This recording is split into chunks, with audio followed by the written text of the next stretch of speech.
Judy, You're Not Yourself Today is a tale where appearances are deceiving and happy endings are a lie. Directed by Rhonda Haines, written by Scott Nemerfro, and shot by Paul Elliott. Based on a story from Tales from the Crypt number 25. The TV episode takes a shot at a more humorous tone for Tales from the Crypt. The success of this switch from horror to comedy is up to the viewer. Donald likes to play with guns in the house. He sits down for breakfast with his wife, Judy. And if Snooty Rich had an accent, that's what these two have. Sometimes I swear you're such an odd duck. Perhaps I am. Only tell me that you still love me, darling. Darling. Annoyed that somebody is ringing their doorbell on a Saturday morning, Donald takes his shotgun with him to the door. What? Good morning, sir. I'm from the Gun Elimination Legislation Activists for Total International Neutrality. You want to run that mouthful by me one more time, pal? Good morning, sir. No, just the name. Gun Elimination Legislation Activists for Total International Neutrality. Gelatin. You're from something called gelatin? And this happens. Sometimes he just gets carried away. Carried away? You know, this is why I go door to door. Quit your blubbering, you got big some literature baby. here It you might wasn't like to even see. loaded. See?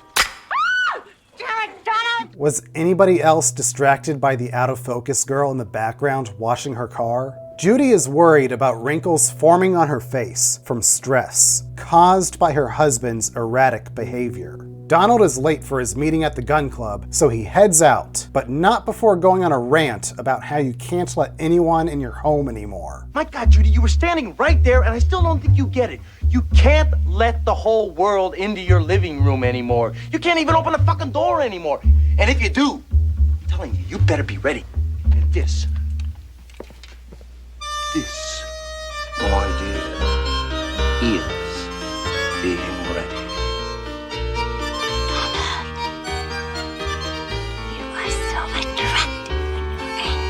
In the comic, Donald and Judy are a much more normal suburban couple. Donald leaves for work in the morning, and like every other day, he warns Judy not to open the door for strangers. After watching her husband get on the bus, Judy laments how he is constantly worried that something bad will happen to her whenever she's home alone. As she's deep in her thoughts, a tattered old woman comes to the door, asking for a piece of bread or some change.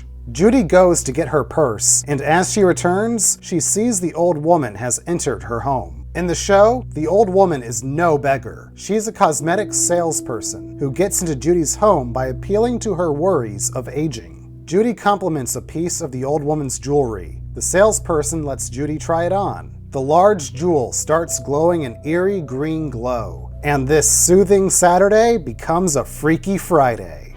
Got a great ass, honey. I'll like it even better when it's mine.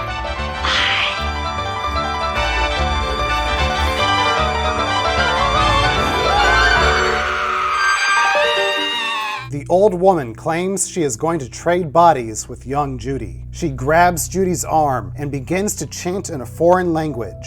Everything goes dark. When Judy awakes, she is horrified by the sight of her now wrinkled old hands. Looking in the mirror only confirms her fears. She is now in the body of the old woman.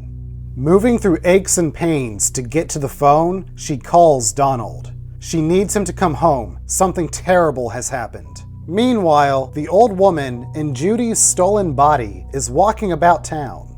Donald rushes through the door, shocked by the sight of the old woman in his home. The show's Donald is more concerned with his gun than his wife, completely unaware that anything is amiss. The now elderly Judy tries to convince him that she is his wife, but he doesn't believe her. He asks her question after question, the answers to which only his wife could know. And this old woman answers all of them correctly. Donald is in disbelief when the phone rings. His friend at the train station tells him Judy is there, and she is not herself today. Hello. Donald. Yeah. Did you and Judy have a fight today? No, why? Because she just threw back 3 gin and tonics, and when I sat down next to her, she told me to go to hell like she knew the way. Where are you? Train station. Listen, man, your old lady's in one foul mood. Judy is not herself today. Hanging up the phone, he has a plan that his alleged wife must follow exactly.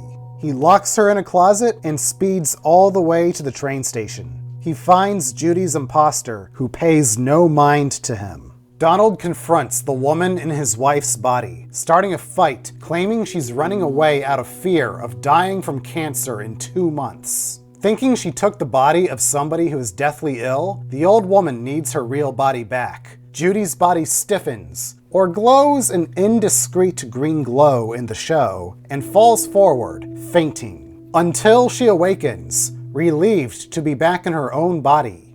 The two arrive home to the sound of the old woman banging on the closet door. Donald takes his gun and shoots the old witch dead. Well, in the show it takes Donald a couple of tries. Not so tough now, is she?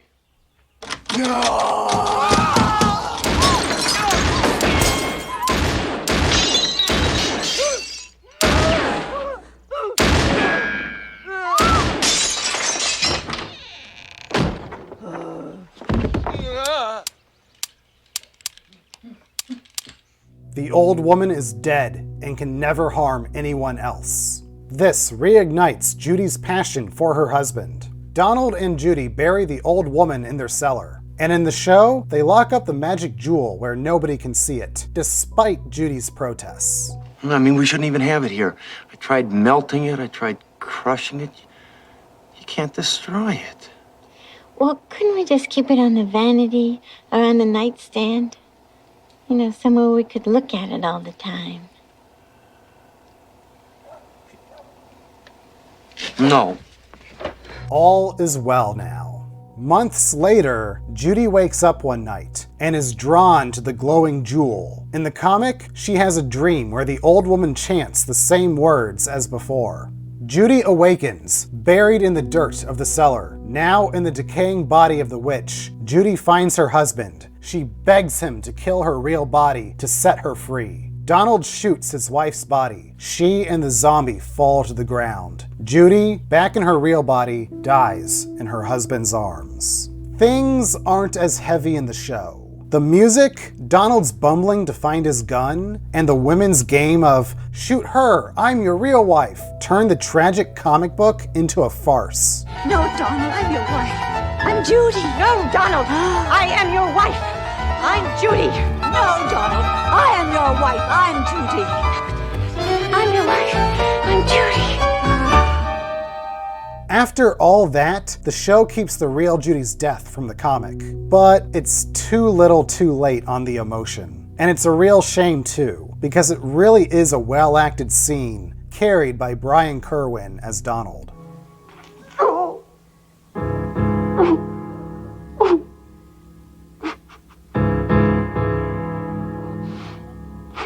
Judy, You're Not Yourself Today did not entirely work for me. Carol Kane is great as usual, and honestly, she's the only reason I would rewatch this episode. The green glow of the jewel makes for a more visually interesting experience compared to the comic, but the original story makes you feel the hardship happening to this normal suburban couple. Tales from the Crypt has always had a dark edge to its humor, but this episode was forcing itself into comedy. The show tried something different this time, and that is a plus for these anthologies. They can take an episode to experiment with a new tone. Unfortunately, this time, I have to say, Tales from the Crypt, you are not yourself today.